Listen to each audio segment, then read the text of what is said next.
Magandang araw sa inyo mga kaibigan. Itong ating almusalita sa araw na ito. Ang ebanghelyo natin ay Luke 18:9-14. Sabi ni Jesus, sabi ng Gospel, Jesus told another parable to some people fully convinced of their own righteousness who look down on others. Ito po yung talinghaga ng dalawang nagdasal sa templo, ang isang pariseo at isang publikano. Ang isa ay hindi kayang tumingin sa langit sa sobrang conscious ng kanyang pagkukulang, pagkakamali at pagkakasalat. Yung isa naman, sobrang convinced na siya ay better than the other, ay puro pinupuri yung sarili. I think yung mensahe ng gospel ay crystal clear.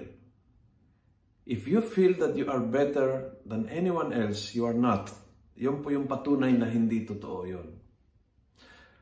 Kapag naramdaman mo na ikaw ay better than iba, ang ibig lang sabihin, hindi na ikaw ay better than iba, kundi na ikaw ay manghid sa sariling pagkukulang.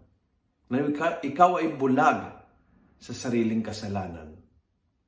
At feeling ko, bagay ang ebanghelyo dahil maraming beses, we tend to look higher than others. Kala nating mas mahusay, mas talented, mas magaling, mas banal, mas naglilingkod ng tamang paraan, mas alam ng katotohanan. Maraming beses talagang itinataas natin sarili. Minsan very obvious at minsan very subtle. Minsan walang nararamdaman nito kundi tayo mismo nararamdaman nito. But ang malinaw ay every time na tayo ay tinataas yung sarili, we put ourselves in a position of higher level, and so the only way is to look down on people. Pag tinaas mo yung sarili, automatically, yung epekto nito is you look down on people.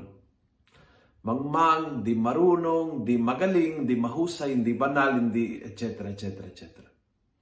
Kaya sinabi ng Panginoon, kung gusto niyong kaligtasan, yakapin muna ang sariling pagkatao, ang sariling pagkukulang at sariling kahinaan at sariling pakakasala.